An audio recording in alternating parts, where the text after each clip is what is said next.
చేయాలని ప్రణాళిక సిద్ధం చేసుకుంటున్నాము. అందుకే మనం ఏప్రిల్ మే మంచిగా మనం ట్రైనింగ్స్ పెట్టుకొని రైతులతో మాట్లాడి ఎవరికైతే నీటి వసతి ఉందో వాళ్ళను కొద్దిగా ఆయిల్ పంప్ మళ్ళించాలనే కోరికతో ఈ పెట్టుకున్నాము.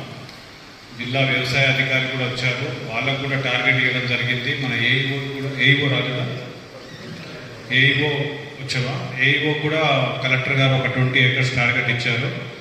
మన అగ్రికల్చర్ హార్టికల్చర్ డిపార్ట్మెంట్లు కలిసి మనం అందరం కలిసి ఒక ప్రోగ్రామ్ని సక్సెస్ఫుల్గా చేసి జిల్లాని ఒక ఆయిల్ పామ్ హబ్గా చేయాలని సంకల్పించి ట్రైనింగ్ పెట్టడం జరిగింది. యాక్చువల్ అయితే మనకు సంకిరెడ్డిపల్లిలో ఫ్యాక్టరీ కూడా 2026లో స్టార్ట్ కావాలి. కొన్ని అనివార్య కారణాల వల్ల 2027లో స్టార్ట్ అవుతుంది. సో మీకు ఫ్యాక్టరీకి ప్రాబ్లం లేదు, ఎట్టి పరిస్థితులలో నెక్స్ట్ ఇయర్ మీకు ఫ్యాక్టరీ అవుతుంది. మీ యొక్క పంట ఇక్కడనే కొనబడుతుంది, మీరు ఎక్కడికో వెళ్ళాల్సిన అవసరం లేదు, ఇక్కడే ప్రాసెస్ అవుతుంది. 3-4 డేస్లో మీకు డబ్బులు పడతాయి, ఎందుకంటే ఫ్యాక్టరీ దగ్గర ఉంది కాబట్టి వాళ్ళు వెంటనే దాన్ని ప్రాసెస్ చేసి ఆయిల్ అమ్ముకుంటారు. కాబట్టి మీకు ఏం ప్రాబ్లం ఉండదని నేను మీకు హామీ ఇస్తున్నాను. ఆయిల్ పామ్ పంటకి ఎందుకంత ఇంపార్టెన్స్ అంటే మీకు అందరికీ అనేది ఇప్పుడు చెప్తా. ఇప్పుడు ఆయిల్ పామ్ లైన్ వేస్తారు కదా, లైన్ వేసేటప్పుడు ఒక ఫీట్ మట్టి ఎత్తేసుకో, దాని నుంచి మీటర్ దున్నరు, ఆటోమేటిక్ ఇటు పెట్టరు. వరి వేస్తారు కదా, కొంచెం ఎత్తుగా వేసుకొని దాని మీద వేసుకోండి, మొక్క పెట్టుకోండి. అటు మీటరు ఇటు మీటరు దాన్ని దున్నటానికి ఏం చేయదు, వదిలేసుకుని కదంతా వరి వేసుకోండి.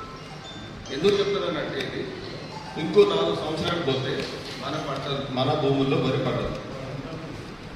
పండదు. అప్పుడు అని వరి పండట్లేదు, మనం ఏం వేసుకోవాలి? అప్పుడు మీరు ఆయిల్ పామ్ వేసుకోవాలంటే దాని మీద సబ్సిడీలు ఉంటాయి. ఇప్పుడు 200 రూపాయలు ఖరీదైన మొక్కని 19 రూపాయలకి ఇస్తున్నారు, 20 రూపాయలకి ఇస్తున్నారు. అంటే 180 రూపాయలు ఒక మొక్కకి. అంటే ఎకరానికి 50 మొక్కలు. 50 మొక్కలు అంటే 50 200 అంటే 10,000 ఆదాయం. తర్వాత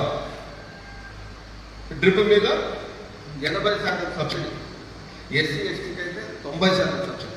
రేపు 4 సంవత్సరాల తర్వాత సబ్సిడీ ఉంటుంది. అప్పుడు నువ్వు డ్రిప్ ఎంత పెట్టుకోవాలా? 25,000 పెట్టి డ్రిప్ తెచ్చుకోవాలి.